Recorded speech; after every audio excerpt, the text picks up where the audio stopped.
What if I told you the small plastic device in your pocket is deliberately designed to be mysterious? Key fobs are one of the biggest profit centers for car dealership, with markups sometimes exceed 500% on programming services. Today, I'm pulling back the curtain on the key fob industry. I'll show you exactly how to program your own key fob at home for most vehicle brands, potentially saving you hundreds of dollars. But I'll also be honest about which car manufacturers have locked down their systems completely, making dealer visits unavoidable for certain luxury brands like Mercedes. This is the video dealerships hope never watch. Before we move on, I'd like to ask you a small favor. If you appreciate this content, please take a second to like this video and subscribe to the channel. Over 98% of you watch the videos without subscribing. It costs you nothing, but it makes a huge difference to us. So, did you click the subscribe button? Great, thank you so much. Now, back to the video. Did you know that car manufacturers deliberately make key fobs seem more complicated than they actually are? Let's expose what they don't want you to know. There's an entire secret world of key fob programming that dealerships would rather keep under wraps, and for good reason. Their service departments rely on your belief that these small electronic devices require specialized equipment and technical expertise to program. When it comes to key fobs, there are three main types you'll encounter. Standard remote key fobs are the most basic, primarily handling door locks and trunk release. Proximity or smart keys allow for keyless entry and ignition. No more fumbling for keys in your pocket. And advanced smart keys take functionality even further with remote start capabilities and smartphone integration. Knowing which type you have is crucial because each follows different programming protocols. But here's the first secret: none of them are as complex as dealerships make them out to be. Now, here's where things get interesting. That simple programming service at the dealership, they're charging you anywhere from $100 to $300 for a process that typically takes less than 5 minutes to complete. You read that right, 5 minutes of work for hundreds of dollars. The markup is staggering when you consider that if you already own the key, DIY programming can cost you virtually nothing. $0 versus hundreds. The math isn't complicated. Let me share some real-world examples that'll make your jaw drop. A Mitsubishi Eclipse owner reported on a forum that they saved approximately $140 by programming their key fob themselves after being quoted an outrageous price by their local dealership. This isn't an isolated case. Replacement key fobs themselves range from $20 to $100, while professional programming adds another $50 to $200 on top, with dealerships consistently charging more than independent locksmiths. The financial incentive to try the DIY route is impossible to ignore. What's particularly frustrating is how manufacturers use technical jargon to make the process seem intimidatingly complex. Terms like transponder synchronization and rolling code technology sound complicated, but they're often just fancy ways of describing simple electronic communication between your key and vehicle. Car companies shroud these processes in complexity for a reason. The more technical it sounds, the more likely you are to pay for professional assistance. But here's another secret hiding in plain sight: your owner's manual. Yes, that book collecting dust in your glove compartment actually contains the exact programming instructions for your specific vehicle. Manufacturers are required to include these details, yet they know most owners never think to look there. It's a brilliant strategy. They provide the information, legally covering themselves, while knowing most consumers won't find it.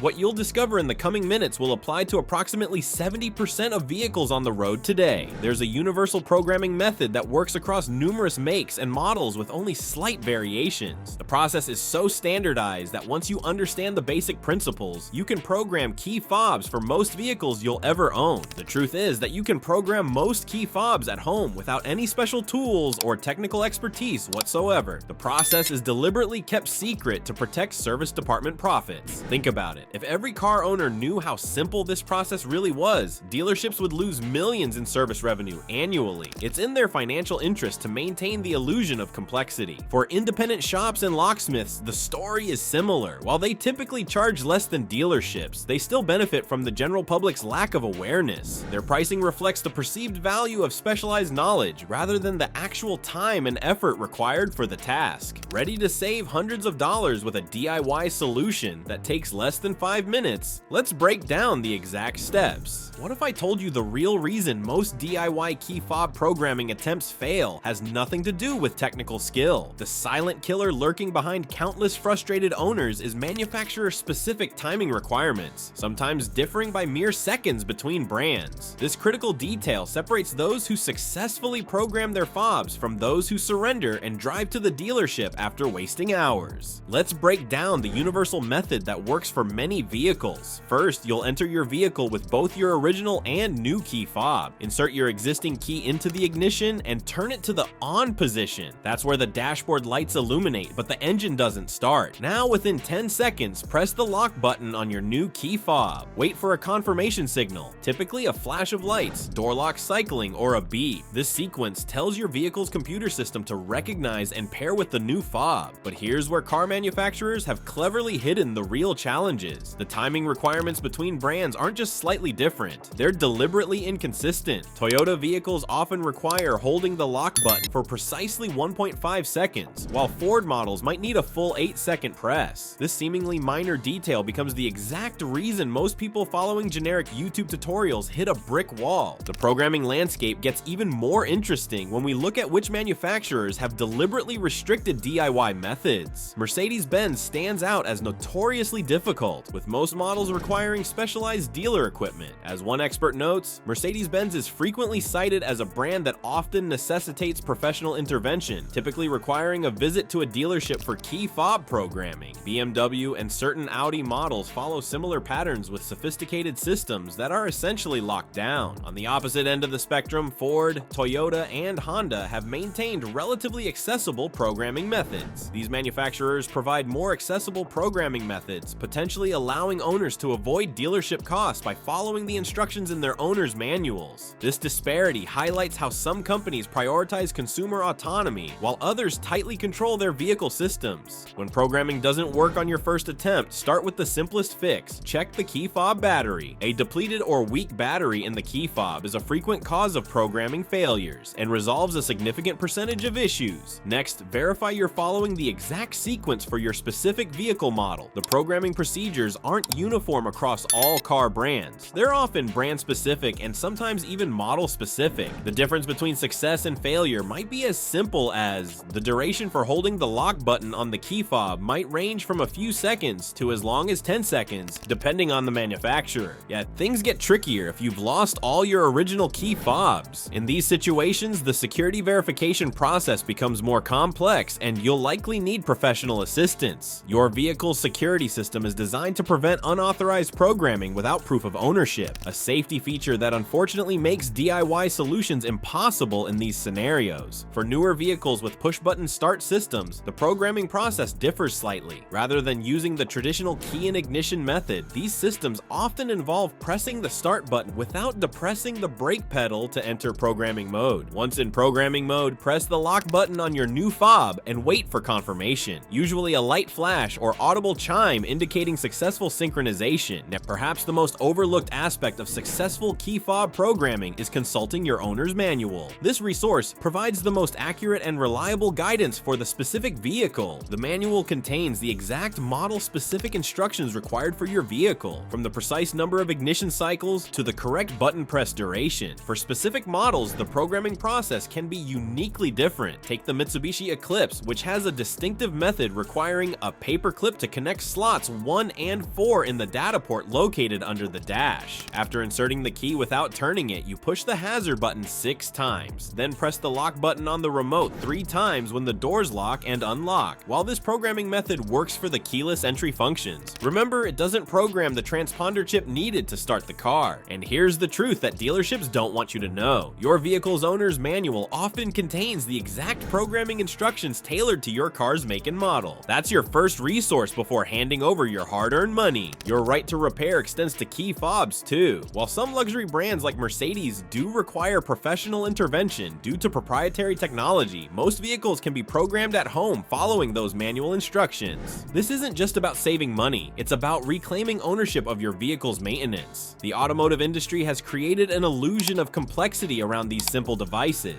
Take back control and remember that manual gathering dust might be worth hundreds in savings.